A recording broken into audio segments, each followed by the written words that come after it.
I also got my music with CCLI, Christian Copyright Licensing International. I've been with them since 2001, and my contemporary Christian music is now used in all the big mega churches, at the Calvary Chapel, your Lutheran, Methodist, Presbyterian church. Your church has a license. You are using my music and don't even know it, because my songs are on Song Select.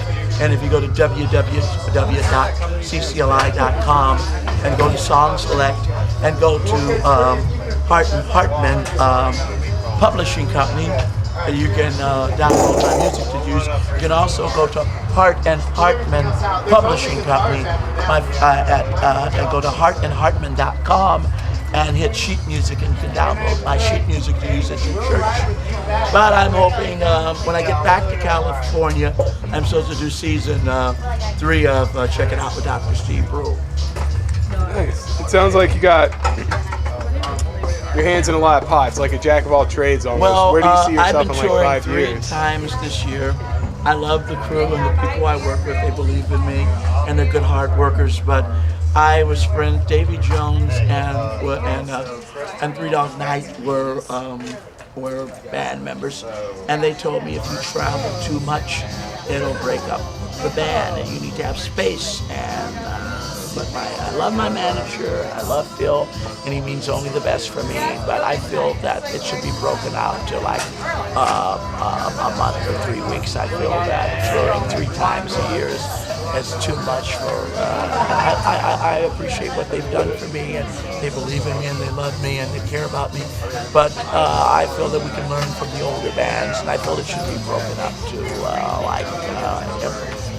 like a 3 weeks, not 3 months. You know,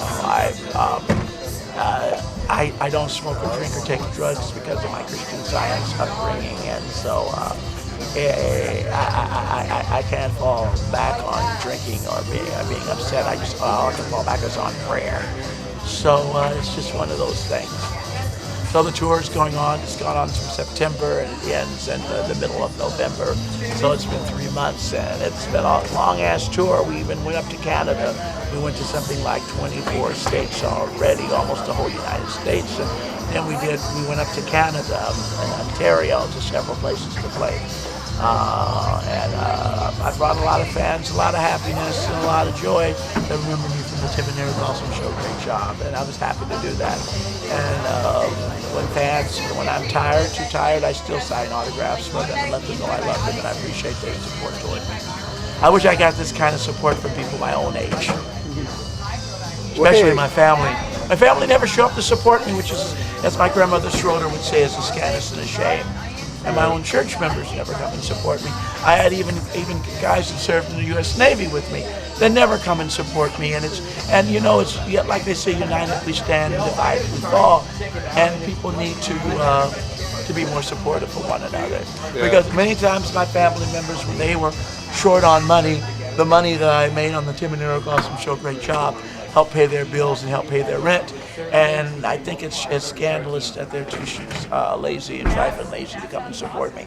Yeah, I know what you mean. My family doesn't really support my art either, but yeah, and, that happens. And I'm related to James Earl Jones and Diane Carroll, and I told them I finally made it.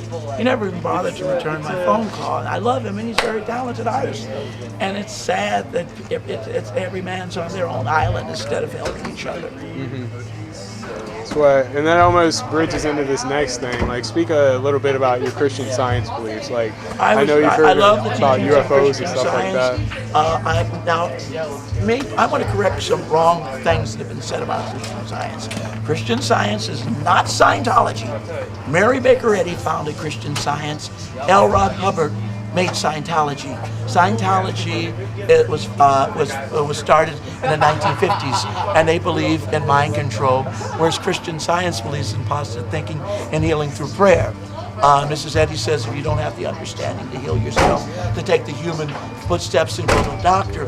Now, Mrs. Eddy made a lesson called everlasting punishment. And to correct our sins and our wrong thinking, our wrongdoing. And a lot of people think Christian Scientists don't believe in sin. We do believe in sin, but we believe in correcting sin and healing sin. I love the teachings of Christian Science. I left the Christian Science church for a while and became a born-again Christian. But when I found out these born-again Christian churches were running a business and were plastic, they weren't helping people, I went back to Christian Science. When my mother died, I was told, F you, when I needed money to go to my mother's funeral. And that was a mega church I worked at for a long time. So I said, well, this is the way it's going to be, then I might as well go back to Christian Science. So I went back and restored my membership in Christian Science.